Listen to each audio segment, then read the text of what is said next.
Hola queridos amigos, bienvenidos a otra entrega de Contracara aquí por TLV1, toda la verdad primero en este nuevo ciclo 2025. Así que le damos a todos la bienvenida, agradecemos que nos acompañen, que nos difundan, que nos colaboren, fundamental para que TLV1 esté en el aire y pueda llevarle a todos ustedes, como siempre hacemos, toda la verdad.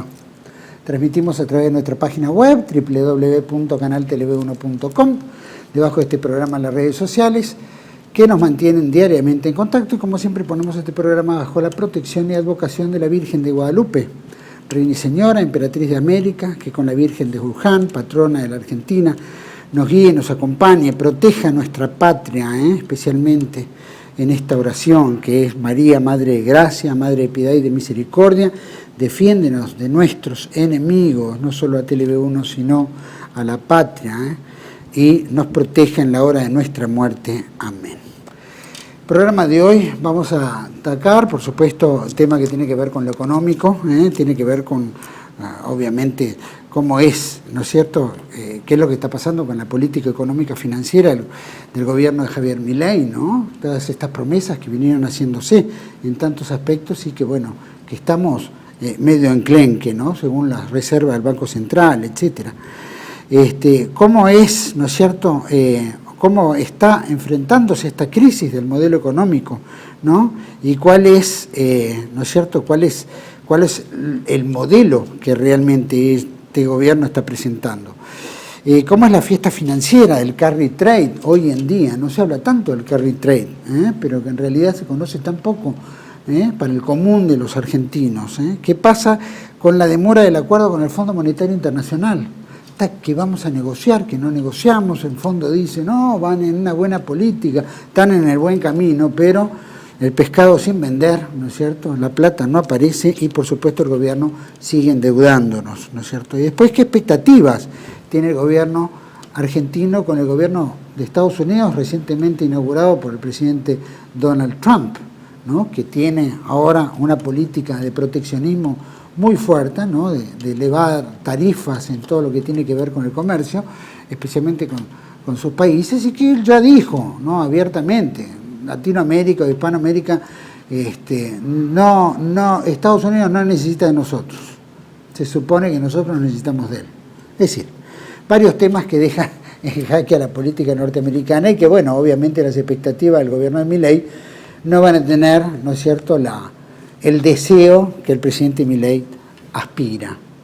Vamos a tocar este tema con nuestro querido amigo, licenciado en Administración y Finanzas Públicas, experto en deuda externa, el licenciado Héctor Juliano. Gracias, Héctor, por estar con nosotros. No, al contrario, es un gusto y lo mismo, saludos a los espectadores. En este año 2025 estamos empezando, ¿no es cierto?, y bueno, generando todas las expectativas de TLV1, ¿no?, en lo que va a transmitir en este programa la situación económica financiera del gobierno de Milei. ¿Cómo lo ves? Mira, la primera observación que hago es que acá hay una falta de información que produce confusión, porque el gobierno está vendiendo una versión exitista de su gestión, pero los datos de la realidad no coinciden con el discurso del gobierno. Esto es objetivo, trato de medir las opiniones personales. Concretamente, el gobierno ha obtenido un récord de superávit fiscal. Creo que esto ya lo hemos hablado en otras entrevistas, pero ese superávit fiscal fue una victoria pírrica.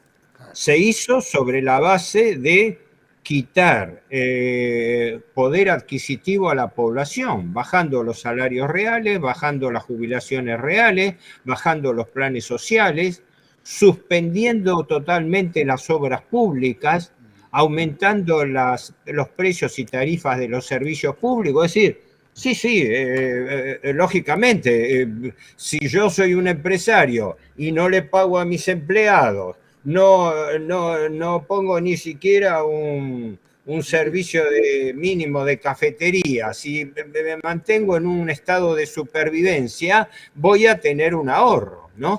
Así que yo lo considero esto una victoria pírrica, pero tan grave como la forma en que ha obtenido ese superávit el gobierno es el destino que le dio.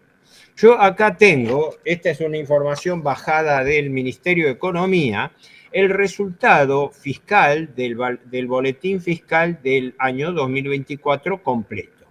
El gobierno logró un superávit de 10.4 billones de pesos. Albricias, nos felicitamos todos. Miren, el gobierno se está jactando de que lo obtuvo. Es claro, la contracara de haber obtenido 10.4 billones de superávit primario, quiere decir antes de pagar intereses, parece impactante, es impactante si lo tomamos hasta ahí, ¿no? Es como quien dice, hasta ahí conté la mitad de la historia. La mitad de la historia está bien. Ahora, lo que no conté es cuál es la contracara, cómo conseguí ese superávit, que fundamentalmente fue a través de un mayúsculo cambio de los precios relativos, donde salarios, remuneraciones en general, jubilaciones y otros gastos, como he dicho, han caído fuertemente. Es decir, el gobierno, que paradójicamente Milei imputaba al gobierno ser una asociación delictiva para robar a los ciudadanos, resulta que obtuvo este superávit fiscal robando a la ciudadanía, ¿verdad? Porque si los precios aumentan, en la gestión del gobierno Milei, la inflación aumentó 173%. Eso le sirvió al gobierno para licuar gran parte del gasto público. Ah, qué viveza. Así sacamos superávit fiscal. Es decir, recaudamos más por inflación porque aumenta más la recaudación de IVA, la recaudación de ganancias, de bienes personales, de impuesto al cheque, uno de los impuestos más distorsivos. Aumentamos nuestra recaudación mientras licuamos nuestros gastos. Es una maniobra pirata directamente. Y el gobierno lo exhibe como como si se tratase de un logro. O sea, está aplicando la misma receta que censuraba, ¿me explico? Estaba diciendo, el Estado es una asociación delictiva dedicada al robo de la población a través de los impuestos, a través de la gestión pública. Y resulta que cuando el presidente Milei asume, utiliza esas herramientas a través de la inflación para precisamente lograr superávit fiscal, ¿no? Una contradicción mayúscula. Esa es la contracara del superávit. Pero a la contracara del superávit se agrega esto. ¿Para qué usó ese superávit? Para pagar intereses de la deuda pública, que ese es el objetivo de la política, si existe. Hasta ahora, una aclaración importante. Yo no conozco una política económico-financiera de Milei. No, el gobierno no ha explicitado una política financiera. Creo que lo hemos hablado con vos más de una vez y fundamentalmente lo que yo observaba era lo siguiente, que el gobierno por segundo año consecutivo se maneja sin presupuesto. Y el presupuesto es el plan económico del gobierno. El gobierno muestra su plan económico a través del presupuesto. Y resulta que estamos viviendo en una dictadura financiera. Porque el gobierno se maneja unilateralmente usufructuando funciones del poder legislativo a través de decretos de necesidad de urgencia. Es caso concreto, la Constitución Nacional y la Ley 24.156 de Administración Financiera establecen taxativamente que la autorización de deuda y de renegociaciones de deuda son función del Congreso y tienen que requerir la aprobación del Congreso. Y el gobierno sacó un DNU, el DNU 846 del año pasado, de septiembre del año pasado, por el cual se arroga la función de hacer cualquier canje de deuda unilateralmente por su cuenta, sin importar que se cumplan las tres condiciones que fija el artículo 65 de la Ley de Administración Financiera, que son que cuando el gobierno canjea deuda tiene que lograrse una mejora, dice la ley en el artículo 65, de monto, tasa de interés y o plazo. Y lo primero que hace el gobierno emite un DNU que cancela la validez de ese artículo. Quiere decir que eso habilita al gobierno a tomar deuda más cara, porque el gobierno toma como base que el canje de deuda se hace a valor de mercado. Y como por la confianza del gobierno los títulos públicos han subido de su valor y cotizan en promedio a más del 70%, resulta que si ahora el gobierno sigue canjeando deuda, la tiene que canjear en condiciones más caras que antes. ¿Qué es lo que ya está ocurriendo? Está ocurriendo con los canjes de deuda que hace el gobierno con sus licitaciones quincenales. La otra semana, si no me equivoco, no tengo las cifras a mano, le vencían al gobierno unos 8 billones y pico de pesos. No es moco de pavo, 8.8 billones de pesos. E hizo un canje exitoso. El canje exitoso fue que tomó 14 billones de pesos, es decir, tomó 6 billones más de lo que le vencían. Pero nos felicitamos, ¿verdad? Perfecto, porque nos tienen confianza. Y nos tienen confianza porque las calificadoras de riesgo nos dibujan buenas notas. Claro, cuanto mejor nos dibujen notas, diciendo, este país que no tiene un dólar partido por la mitad para cubrir el cepo, para nosotros es un país confiable. ¿Cómo es un país confiable? ¿Me explico? Sí, sí. Es una contradicción manifiesta, es una puesta en escena. Esto es una forma de encubrir un endeudamiento sistemático a través del canje de deuda que se va produciendo continuamente. Son aspectos técnicos que escapan a la comprensión de la gente, además se ocultan, y no solamente lo oculta el gobierno, lo oculta los economistas del establishment, porque hay que repetirlo, nadie habla del problema de la deuda. Yo me hago una pregunta muy simple que creo que lo hemos hablado con vos más de una vez. ¿Cómo es esto que el gobierno recibe elogio de todo el mundo, de que sí, que aprueban su plan económico, el Fondo Monetario con Cristalina Georgieva a la cabeza lo felicita, el país recibe elogios de los Estados Unidos, del presidente del BID, Ilan Golfán, en fin, de toda una serie de gente? Perfecto, ¿le prestan plata? No. Está arrastrándose para conseguir 11.000 millones de dólares del Fondo Monetario y resulta que tiene problemas para conseguirlo. ¿Por qué? Una de las sospechas fundadas es porque el gobierno está ocultando información sobre la deuda. Y más que sobre la deuda en valor absoluto, sobre los intereses que tiene que pagar. Pocos datos de orientación. En lo que va de la gestión Milei, yo hice un trabajo hace poco que lo circularicé, la deuda oficialmente habría aumentado unos 41.000 millones de dólares. Cuando uno toma lo que aumentó durante el año pasado, figura oficialmente que la deuda aumentó en 96.000 millones de dólares en un año. Correcto. Pero para ser justos hay que aclarar que en diciembre, cuando el gobierno hace la macro devaluación, se produce una licuación de la deuda en pesos al expresarla en dólares. ¿Me explico? La deuda que valía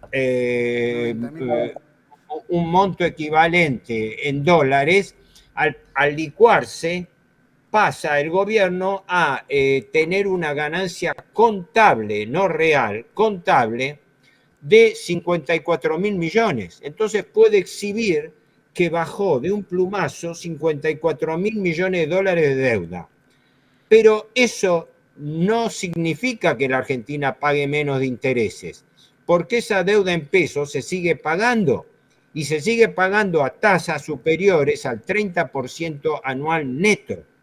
Con lo cual, la Argentina debe, porque no tenemos información, debe haber triplicado su costo de intereses. Y esto que digo yo, no lo digo yo solamente, el doctor Carlos Rodríguez, liberal del SEMA, se lo denunció, que había sido propuesto por Milei como presidente del Banco Central y declinó la oferta del SEMA, del Centro Liberal, un ente muy respetable desde el punto de vista profesional, ¿no? Lo acusó al presidente Milei de estar falseando el superávit fiscal. Repito, falseando el superávit fiscal primario. ¿Por qué? Porque está ocultando deuda que no se paga. Porque nosotros hemos hablado muchas veces del anatocismo, es decir, la capitalización de intereses. Entonces, según el proyecto de presupuesto que manda el gobierno y que no ha sido tratado, no, el gobierno debiera, dice el gobierno propio, debiera pagar este año unos 10.500, 11.000 millones de dólares. Pero la cuenta da que en realidad tendría que pagar el doble de intereses. Lo que pasa es que los intereses que no paga los capitaliza Claro. por anatocismo, es decir, los suba. Entonces la deuda está aumentando por anatocismo, está aumentando. Este año, muestro acá para que se sepa, este es el proyecto de presupuesto que mandó el gobierno en septiembre y que no lo trató. Y que con la complicidad de la casta política que él tanto censura, con la complicidad se lo dejan pasar por segunda vez. 2 años sin presupuesto, es decir, 2 años sin saber cuál es el plan económico del gobierno. Esto es una cosa ofensiva, ¿verdad? Bueno, yo me acelero con este tema Bueno, es lo porque que sí. dice que ahora sigue gobernando con el DNU. O sea que el ¿Cómo, DNU, perdón? sigue existiendo el DNU, que es la forma en la cual Claro, él considera que hay que gobernar. es claro, pero te cito un dato del presupuesto que me parece bastante demoledor. ¿Sabés cuánta deuda le vence al gobierno este año 2025? Según el propio gobierno, 131.000 millones de dólares. Sí, ¿Qué sí, sí. piensa hacer con esos 131.000 millones de dólares que tiene que pagar? No, señores, lo refinancio en su totalidad. Claro. Hasta el último centavo se refinancia porque el sistema de la deuda perpetua consiste en que se refinancia, lo hemos dicho 1000 veces, pero por la duda para los nuevos espectadores. No, el sistema de la trampa de deuda perpetua consiste: ustedes renuevan, les refinanciamos totalmente la plata, si sobra capital financiero en el mundo, pero ustedes nos pagan cada vez más intereses. Claro. Ah, ¿cómo hago para pagar intereses? Y mire, haga una licuación de gasto público, es decir, obtenga superávit fiscal a costa de bajar salarios, jubilaciones, gasto social, ¿no? Y con la plata que se ahorra nos paga intereses. Y por eso el superávit fiscal de este año, 10.4 billones, se pagó de intereses 8.6, más de las 2/3 partes de ese superávit que se obtuvo en forma pírrica, sacándole, porque Sabe el pan remuneraciones en la boca a todos los jubilados, a todos. aumentaron menos que la inflación. Es un chiste muy barato, es una trampa muy barata. Señor, la inflación aumenta más que los salarios. Y después, cuando quieren pedir recupero de salario, lo frenan y le dicen: no, señor, los salarios se ajustan por la inflación futura que prevemos nosotros, que como somos muy optimistas, entonces vamos a dar. Por eso se está discutiendo un 1.5, un 2.5 de inflación. ¿Cómo? Se olvidan que la inflación en un año fue 173%.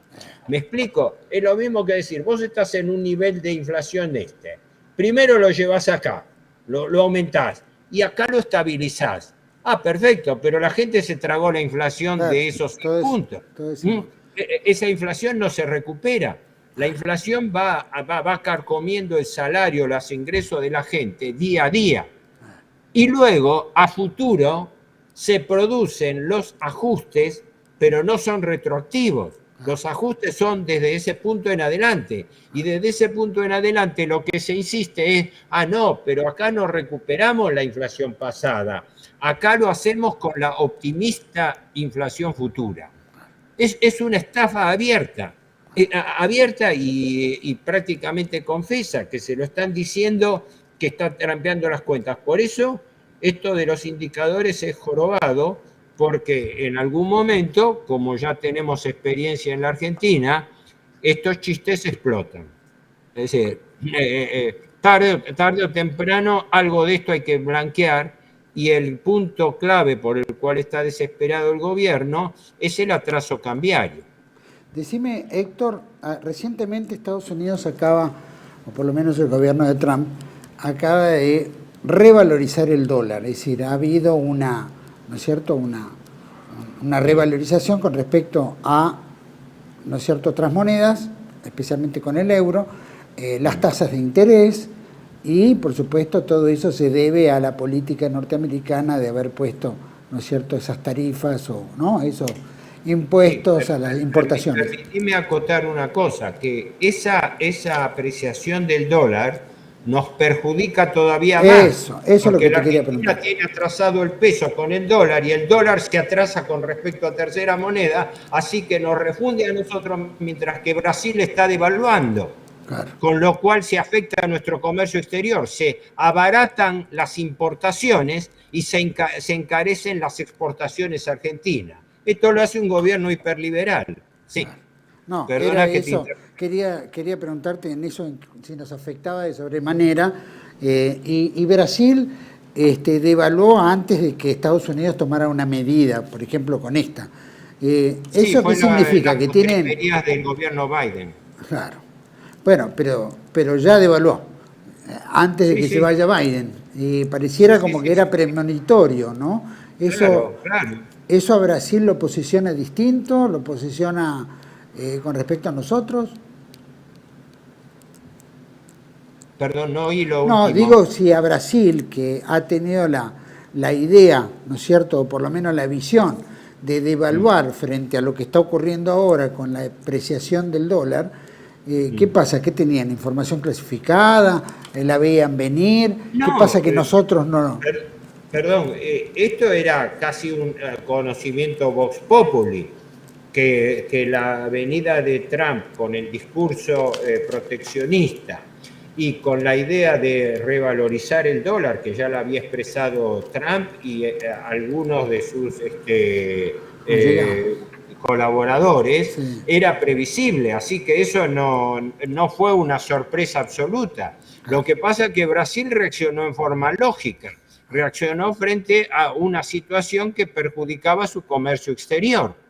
Mientras que, y además, un detalle que el gobierno Milei contribuyó a arruinar por el rechazo del BRICS, porque Brasil, como miembro del BRICS, tiene la ventaja de que puede colocar más fácilmente sus exportaciones en el BRICS y habiendo devaluado, coloca exportaciones en forma más rentable, mientras que la Argentina, al revés, tiene el peso atrasado con respecto al dólar, o sea, lo que sería el atraso cambiario del dólar, y consecuentemente pierde rentabilidad y pierde mercado, que es una de las angustias que tiene el gobierno, entre otros casos con China, porque China estaría requiriendo menos exportaciones de la Argentina que antes.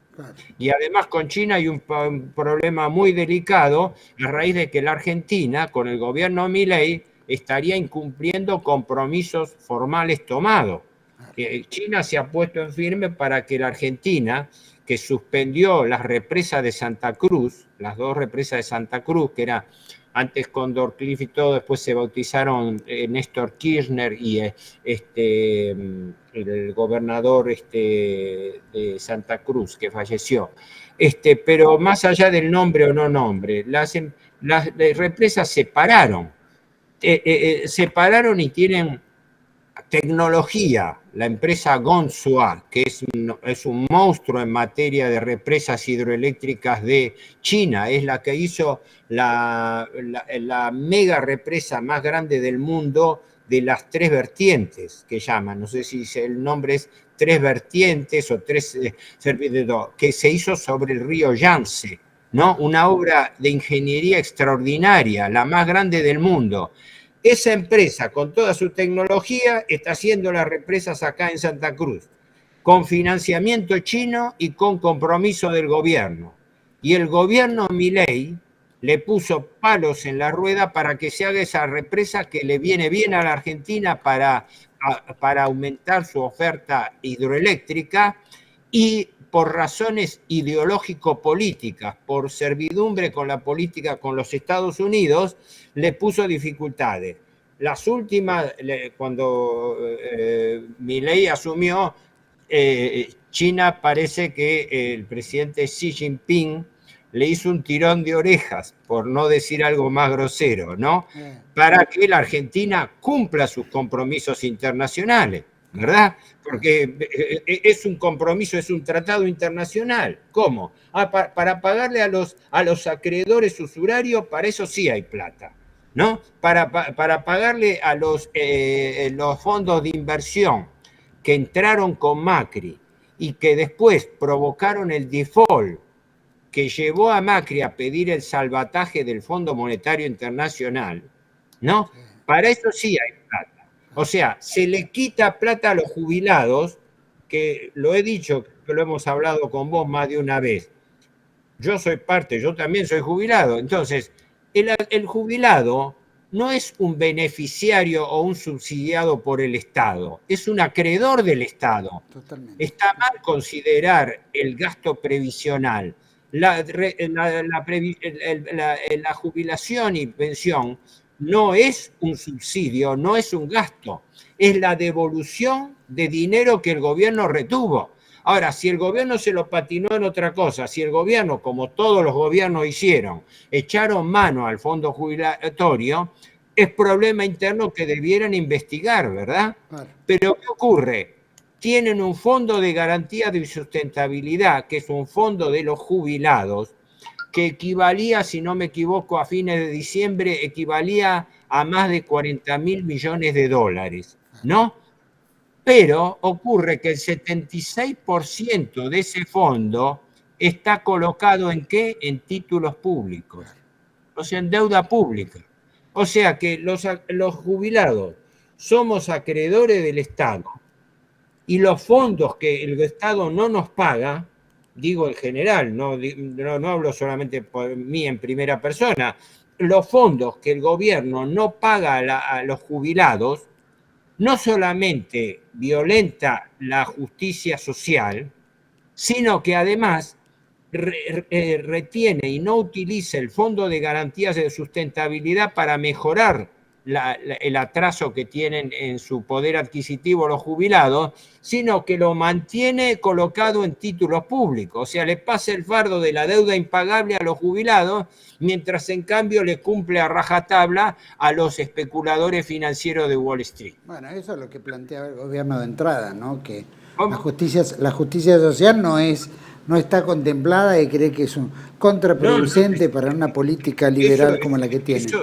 Eso directamente, no sé si con vos lo hemos hablado, eso es una infamia. Sin duda. Que una persona que para más haya pasado por las aulas universitarias, ¿no? Como el presidente Milei, diga así irresponsablemente que la justicia social es un robo y está apadrinado por personalidades de prestigio intelectual, ¿no? Como el doctor Venegas Lynch, hijo y todo.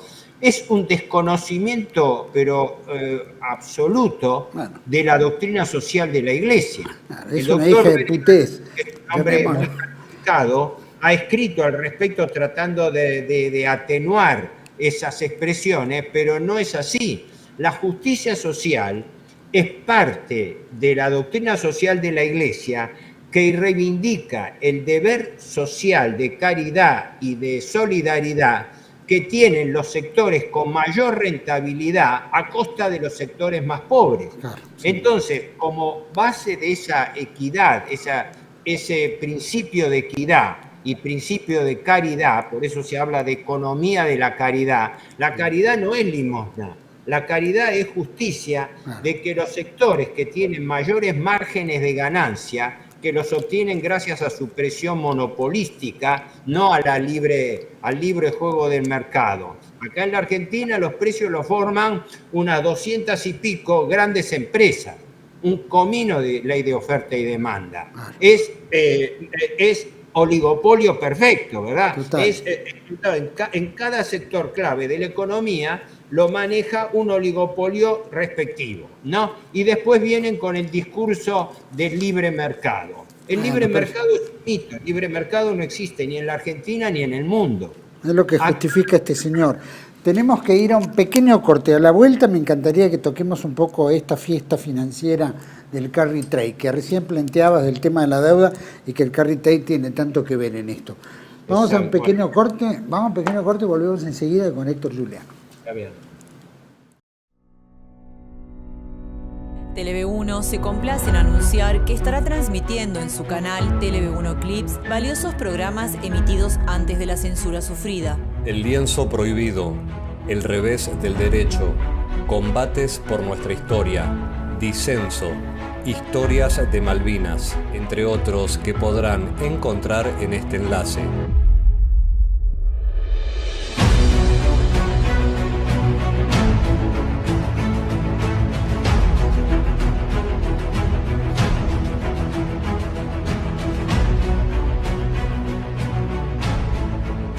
Agradecemos su aprovechamiento y difusión. Bienvenidos a CEPA, Centro de Estudios del Pensamiento Americano. Nuevo sitio web de cursos de formación en política, filosofía, historia, literatura, geopolítica, religión, psicología y más. Cursos de formación que reflejan el verdadero pensamiento americano. Lo invitamos a elegir el curso de su agrado ingresando en www.cepa.la.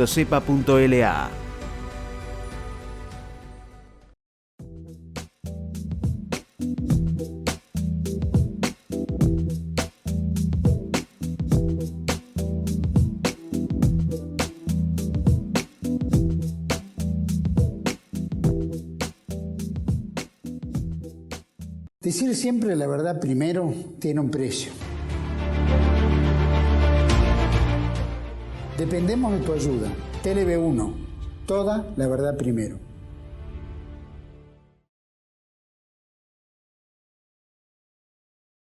Bueno, estamos de vuelta en este segundo bloque con el licenciado Héctor Juliano, hablando un poquito de economía y finanzas, ¿no? Había quedado en el bloque anterior, ¿no? Hablaba de la deuda, lo que hay que pagar, esto de danza de bonos que hay de un lado al otro. ¿Cómo podías justificar o cómo podías, para el argentino común, ¿no es cierto?, lo que vos denominás o denominamos fiesta financiera del carry trade, pero en realidad, ¿qué es lo que significa, ¿no? Que los tipos utilizan bonos, los canjean por pesos, dólares, en fin. ¿Cómo es este tema del carry trade? Primero, permitime para nivelar conocimientos con todos los espectadores. Sí. 2 palabras sobre qué es el carry trade. Lo que se conoce vulgarmente como bicicleta financiera. No es nuevo, esto empezó con Martínez Dios. Sí, sin duda. Siguió durante los 50 años de endeudamiento, pero hay etapas como la que estamos viviendo donde esta ecuación en favor de los especuladores financieros se mejora, como actualmente, y otras que queda más atenuada. ¿Qué es el carry trade? El gobierno coloca la mayoría de la deuda en forma de letras y bonos. Las letras, lo simplifico desde ya, la Argentina tiene emitido más de 200 bonos y letras diferentes, a distintas tasas, plazos, condiciones, etc. Pero la mayoría de la deuda pública argentina está constituida por bonos. Los bonos son pagarés del Estado. Se llaman letras cuando el plazo es hasta 1 año. Cuando es mayor de 1 año, son bonos. Pero en uno y otro caso son pagarés públicos. Así como yo te doy un pagaré a vos y ese pagaré puede ser endosado, transmitido a terceros, también el gobierno, todos los gobiernos emiten títulos públicos, letras y bonos, y esos títulos públicos son al portador. Entonces luego se cotizan en bolsa y ahí se compran y venden. Ahora, lo que no sabemos es quiénes son los tenedores de esos títulos, porque ahí es donde la deuda es secreta, porque el gobierno debiera llevar un registro actualizado por lógica para saber a quién le estoy debiendo en este momento, ¿verdad? Es lo que yo durante décadas estoy pidiendo, que exista un censo de acreedores que permita, hoy en día desde el punto de vista informático es muy simple, tener registrado. Cuando yo coloco bonos, ¿quién los compra? El gobierno no lo informa. Héctor, se supone que eso El gobierno lo debe tener, lo que no quiere es darle publicidad. Lo tiene, y si no, ¿con quién se sienta a colocar? Cuando coloca la semana pasada 14 billones de pesos, ¿a quién se lo colocó? ¿Quién tomó 14 billones de pesos para refinanciar eso? Es un escándalo porque el gobierno lo oculta, porque para eso está el capitalismo de amigos. Por eso, vos fijate la forma distractiva que se utiliza. Se desempolvan corruptelas de todo tipo, que existen, y es verdad, existen en toda la administración pública. No hay una licitación cristalina, por así decirlo. Las licitaciones se deciden previamente. Mirá vos el escándalo que no lo pueden tapar de la hidrovía Paraná-Paraguay. Se están peleando abiertamente, incluso legalmente, porque han sido amañadas las condiciones, los pliegos de licitación para favorecer a determinadas empresas. Y esto ya venía de la época de Massa, porque vencía la concesión y se va a dar una nueva concesión para el dragado, balizamiento y mantenimiento de la hidrovía por 30 años, renovable por otros 30 años. Y se está discutiendo en este momento, pero sale cada tanto una noticia periodística así, como para no levantar mucho la perdiz, cuando en eso, por eso están las denuncias contra la empresa esta belga, Jan de Null, que es la que tradicionalmente ha tenido la hidrovía, y sobre la cual se sospecha con fundamento que, como todas las grandes concesiones, se han conseguido en forma non santa, ¿verdad? En forma de soborno a los funcionarios. No, bueno. Ahora, si todo eso ocurre descaradamente en el ámbito económico, ¿qué pasa con el ámbito financiero?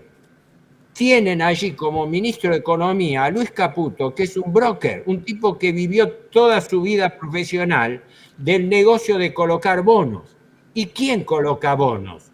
Los amigos, el capitalismo financiero de amigos del Estado. Es inexorable, no hay otra, ¿verdad? Cuando el gobierno licita deuda, en realidad es al revés.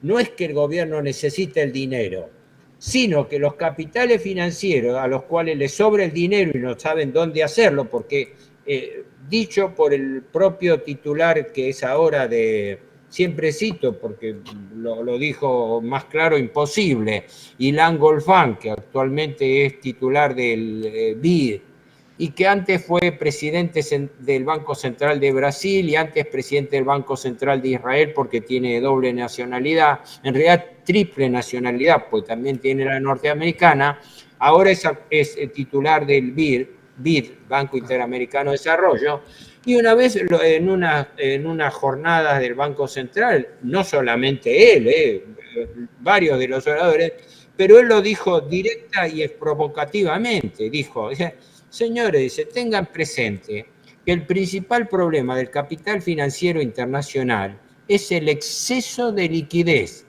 Léase, sobra capital financiero. Con una aclaración no menor, que la principal fuente de divisas del capital financiero internacional es dinero negro que viene del narcotráfico. Por eso, la sospecha fundada de Giuliano, que vengo a hacer yo, es que en realidad las deudas públicas, las deudas externas, son la forma de lavado de dinero del narcotráfico y de otros negocios oscuros. ¿Por qué? Porque por eso el gobierno esconde la titularidad, no dice quién, porque si dice, caramba, apareció, puede aparecer cualquiera de los grandes fondos, que a su vez son intermediarios, pero si aparece BlackRock, cabe preguntarle, espere, ¿usted de dónde saca la plata para eso? Porque los grandes fondos de inversión administran plata supuestamente de terceros. Por el secreto bancario no están obligados a decirlo. Entonces, en definitiva, nuestra deuda es secreta. Pero si tendríamos registrado a quién le debe la Argentina, sería distinto. Me fui un poco lejos, pero vuelvo a lo del carry trade. Por favor. La operatoria del carry trade consiste en que estos títulos públicos, aquellos que cotizan tanto en la bolsa argentina como en la bolsa de Nueva York, tienen la posibilidad de una transferencia. O sea, yo acá en la Argentina compro títulos que se cotizan en la bolsa de Nueva York, los compro en pesos. Los transformo a dólares comprando títulos que están en dólares. Y esos dólares los transfiero a la bolsa de Nueva York. Y en la bolsa de Nueva York, una deuda que acá estaba en pesos se transforma de una deuda en dólares. Y para eso se hace el negocio del carry trade, que es combinar la tasa de interés que se paga en la Argentina, que es la más alta del mundo, ahora bajada en proporción, pero que está en el orden del 30 y pico %. Hay un rendimiento neto pelado de caja del 18 o 20% promedio, ¿no? Mientras que las tasas internacionales están entre el 4 y el 5%. Entonces, la intermediación se hace comprando títulos públicos. Es decir, con pesos compro títulos en dólares, transfiero esos títulos a la bolsa de Nueva York y en la bolsa de Nueva York lo vendo en dólares. Con lo cual me hice de una ganancia extraordinaria por diferencia de cambio en los títulos públicos. Es un negocio que ya está hiperestudiado, que se da en la Argentina, en el mundo, pero cuya ecuación el gobierno actual lo mejora. ¿Por qué? Porque al hacer retraso cambiario, la ganancia expresada en dólares se potencia. Entonces el gobierno está trabajando para mejorar la rentabilidad del capital financiero. Por eso la economía está en recesión, todos los sectores de la economía están pasando altibajo, pero el sector financiero, como dicen los propios comentaristas económicos informados, está de fiesta. Claro, porque le mejoró la ecuación financiera de rentabilidad, con altas tasas de interés combinadas con retraso cambiario. Héctor, no sé si más o menos clarito, se entiende la lógica, más allá clarito. de Pregunto, ¿no? Si vos tenés que recibir un dinero de Estados Unidos a tu cuenta bancaria en dólares, supongamos que tengas cuenta bancaria en dólares, el banco te va a pedir, por regulación del Banco Central, te va a pedir 700.000 papeles. Por 500 dólares que vos quieras transferir o te transfieran a vos, tenés que llenar papeles de esto, te descuentan, por supuesto, la comisión. Es decir, y podés estar un mes, 2 meses dando vuelta entre papeles para ver si te acreditan los 500 dólares. Pregunto. No, perdona, algo muy directo, te pide una declaración jurada del origen de fondos. Orígenes de fondos, te pide... Por eso yo estoy diciendo, por eso estoy diciendo, el gobierno cuando coloca 14 billones de pesos, ¿le pide la declaración jurada a los acreedores? No pide nada, se hace instantáneamente, no hay ninguna vuelta, no hay... En fin, por eso quería llegar a eso, como al común del ciudadano argentino que quiere hacer una transacción comercial o le exigen pago de factura, le exigen de dónde provienen los bonos, tiene que hacer los bonos, el dinero, tiene que hacer la declaración jurada, tiene que llenar no sé cuántos papeles, ¿no es cierto?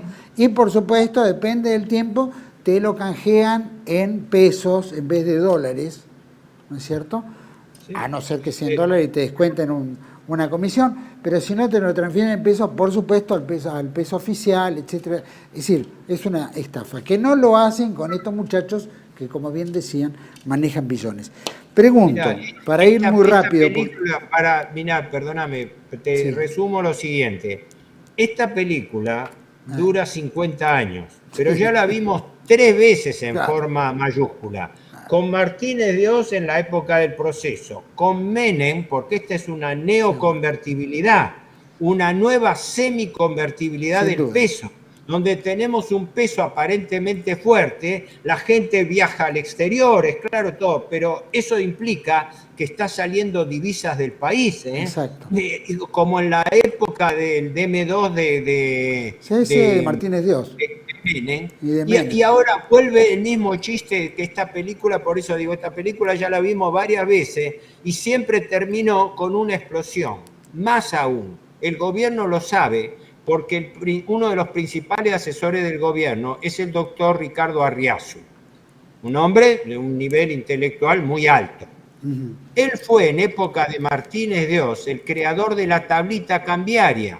cuando Adolfo Diz era presidente del Banco Central y Martínez Dios ministro de Economía. Sí. Esa tablita cambiaria regulaba la relación entre el valor del peso y el valor del dólar para optimizar la ecuación del negocio de bicicleta financiera, claro, y mantener un atraso cambiario. Claro. Lo que después se hace a través de la convertibilidad por ley. Se establece, no señores, tenemos el peso más fuerte de la historia. Inventamos un peso que vale $1. Con lo cual el capital financiero hizo las ganancias más grandes del mundo y esas ganancias se destinaron ¿a qué? A la fuga de capitales, que fue el famoso informe que saca el entonces titular del banco, el que había sido titular del Banco Central, Roque Fernández, que es un hombre de línea liberal, también del SEMA, compañero y amigo de Carlos Rodríguez, y con la comisión que presidía el doctor César Arias, que fue la que demostró que en una década anterior ya se había producido una salida de capitales que, si no me equivoco, iba de 67 a 100.000 millones de dólares. Y ahora lo mismo, no estamos computando cuánto dinero sale. Ejemplo, el Banco Central no tiene reservas netas. El gobierno se rasgó la vestidura diciendo que tenía reservas netas negativas. Las reservas brutas, que son unos 30.000 millones de dólares, son las teóricas que tiene el Banco Central. Pero si a eso se le restan los pasivos, quedan las reservas netas. Cuando asume Milei, a los gritos, habla de que el gobierno kirchnerista, con Massa a la cabeza, le dejó un saldo negativo de reservas netas de 11.000 millones de dólares. Por eso decía no hay plata. ¿Cómo? Con el famoso lema no hay plata. Bueno, ahora, de eso se rasgó la vestidura y era cierto, es cierto. El gobierno kirchnerista dejó un saldo de... El gobierno durante el año pasado compró dólares por 20.000 millones de dólares, que producto de divisa de exportación, porque cuando el agro o cualquier empresa exporta, tiene que rendir las divisas, y las divisas las compra el Banco Central. El Banco Central hizo un récord de compra de divisas de 20.000 millones de dólares. Perfecto, entonces tenemos que estar llenos de divisas. Resulta que tenemos la misma deuda en reservas netas que en la época del kirchnerismo. Se estima que el saldo negativo de las reservas netas estarían en menos de 6.000 millones de dólares. Pero a su vez, con otras deudas que están acumuladas por importaciones y por transferencia de utilidades, llegaría a la misma cifra que teníamos hace un año. O sea, es una burla. Se rasgaron las vestiduras por el saldo negativo de reservas internacionales, y ahora, después de haber comprado 20.000 millones de dólares, entonces, ¿dónde fueron a parar esos dólares? A pagar intereses de la deuda externa. Es lo que hace. ¿Y qué hizo el gobierno con el saldo restante que le quedaba de 2 billones de pesos? Compró por adelantado dólares para dejar depositados en caución en el Bank of New York, para pagarle los intereses que se pagaron en enero, que en enero, entre intereses y capital, a los fondos buitre que entraron con Macri, se le pagaron 4.700 millones de dólares. Esto está ocurriendo ahora bajo las narices. Por eso yo tengo la fundada impresión de que el gobierno está haciendo cualquier distractivo con tal de que de esto se hable poco, ¿verdad?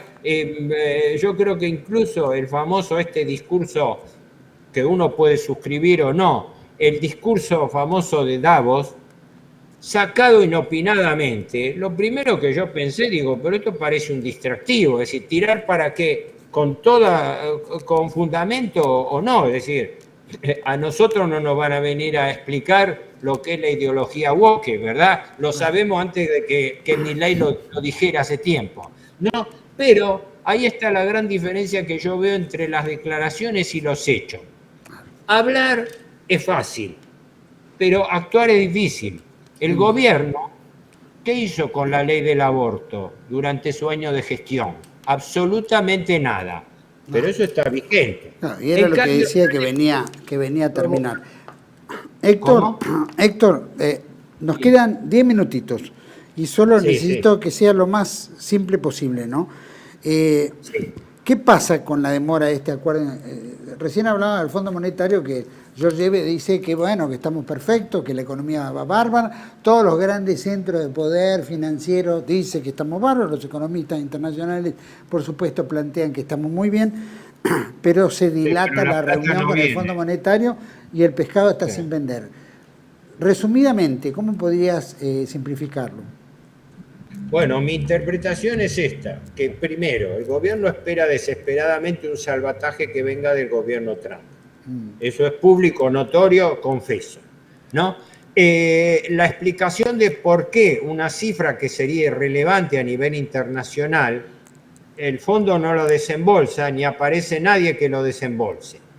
Una de las explicaciones es que conviene tener la soga corta y ahorcado lo más posible a la Argentina, así cuanto más corta es la soga, más intereses paga la Argentina en efectivo.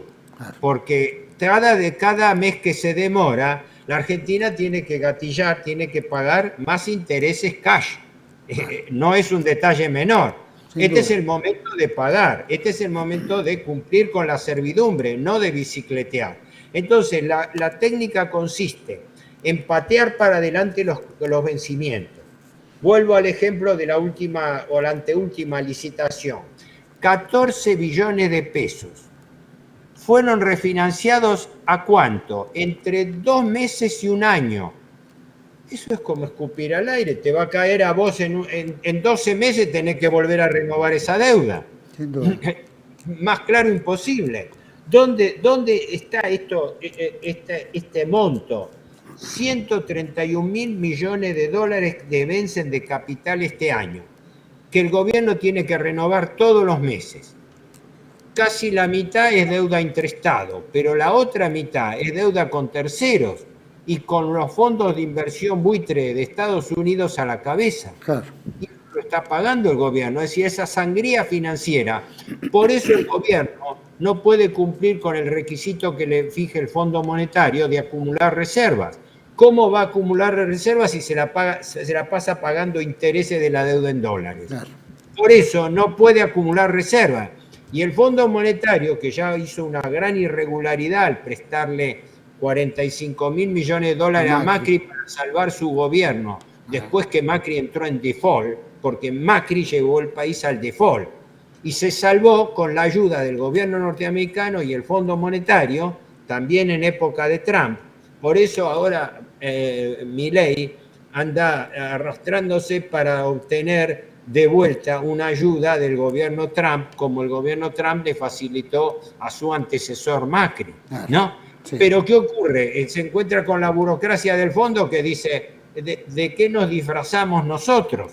¿Cómo hacemos para justificar internamente? Le dimos un préstamo irregular a la Argentina que gracias a la complicidad del gobierno Kirchner, en lugar de denunciarlo por irregular, al revés, el gobierno Kirchner lo hizo convalidar por el Congreso, gracias a la gestión de Massa. Gracias a la gestión de Massa se convalidó todo lo actuado por el gobierno Macri y se lo trasladó al actual gobierno. Y ahora el gobierno Milei todavía tiene el descaro de decir la deuda heredada del gobierno kirchnerista por Massa. Y la deuda de Massa era la deuda de Macri. Claro. O sea, es una cosa para agarrarse la cabeza. ¿No?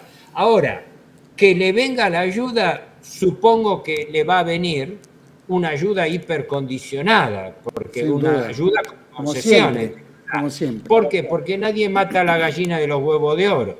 Y la Argentina es el paraíso financiero de saqueo del mundo. Por eso la Argentina no se va a levantar nunca, porque a su riqueza y a su potencial económico se contrapone el saqueo financiero permanente. Héctor, y ese pregunto rápido.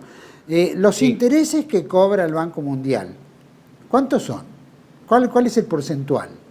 No sé la tasa, pero la tasa internacional está en el orden del 4-5%. Bien. Y la Argentina está pagando un piso de tasas del 30-35% medido en dólares. Bien. Los Ahora, organismos financieros internacionales normalmente dan préstamos más baratos, pero el del fondo no es barato porque está encarecido por el riesgo de haber pedido 11 veces la cuota aporte del Estado. Es decir, todo gobierno puede pedir hasta 2-3 veces la cuota aporte. Macri pidió 11 veces la cuota aporte y por eso le recargaron 3 puntos de tasa de interés y la Argentina estaba pagando de intereses al Fondo Monetario el 8% de interés. ¿cuál es el porcentaje de interés que cobran los fondos buitre, que son los que más, a quienes más les debemos? Y la tasa puede variar según el bono y según las características. Según las cifras oficiales, la tasa de interés promedio de la Argentina, el dato oficial tomado, te lo digo, tomado del último informe trimestral de deuda, ¿no? La tasa de interés promedio es del 6% anual. Que si vos lo aplicás el 6% al stock de deuda actual de 480.000 millones de dólares, creo que te daría como 40.000 millones de intereses anuales. Si me permitís, mientras hablamos, reviso el cálculo, ¿no? Pero quiere decir que lo que está aumentando en forma astronómica es el costo de los intereses. Para 480 por 0.06. No, miento, 30.000 millones de dólares me daría, si no me equivoco. Serían los intereses que la Argentina tiene que pagar. Por eso, a mi juicio, se explica la crisis y la angustia del gobierno. Porque el gobierno está pagando una tercera parte de los intereses que debiera pagar. Héctor, última pregunta, así lo más rápida, si es posible. ¿Qué expectativas crees que el gobierno tiene con Estados Unidos, el gobierno de Trump? Bueno, la expectativa es que su adscripción de tipo incondicional, es decir, la servidumbre que ha instaurado el presidente Milei con respecto a su política exterior con Estados Unidos e Israel, pública y confesa, y su relación con los intereses nacionales e internacionales del lobby norteamericano-israelí, para mí no solamente lo condicionan en forma total y absoluta, sino que a la vez generan una dependencia que le garantiza la supervivencia de su gobierno. Este gobierno va a durar hasta que le rinda la suficiente rentabilidad para mantener los negocios. Y como el gobierno vive haciendo esos negocios en el sector petrolero, en el sector minero, en el litio, es decir, todos los negocios se están entregando, la nueva ola de privatizaciones que se está produciendo, lo que hablábamos antes de la concesión, todo eso se hace al capital económico financiero internacional. En consecuencia, nadie mata a la gallina de los huevos de oro, tienen un gobierno servil. Creo que esto responde a un modelo histórico, político, pero que tiene base económico-financiera. En mi opinión, para resumirte, en mi opinión, el modelo que sigue el presidente Milei, siguiendo los antecedentes del neomenemismo y de la época del proceso, es la vieja ambición económico-financiera de transformar a la Argentina en una colonia próspera. Colonia próspera, es decir, no hay ninguna facultad de decisión nacional. La colonia es próspera, con una aclaración, que es próspera para la oligarquía financiera y económica que controla el país, no próspera para toda la población argentina. Es eso, es un gobierno que no podemos considerar, en mi opinión, no lo puedo considerar, por más que lo analice desde el punto de vista económico, financiero y geopolítico, no se puede considerar un gobierno autónomo, un gobierno propio. Es un gobierno delegado, es una democracia colonial armada a imagen y semejanza del servilismo con respecto al imperialismo dominante, al imperialismo anglo-norteamericano. Esa es la impresión que tengo yo. Héctor, te agradezco muchísimo por este encuentro, gracias por esta entrevista y bueno, ya seguiremos en contacto nuevamente. Creo que el panorama nada alentador, no cabe duda. Estoy a disposición tuya y sí, por ahí estamos en contacto, no hay problema, y saludos a los espectadores. Muchas gracias, abrazo grande, hasta luego. Chao.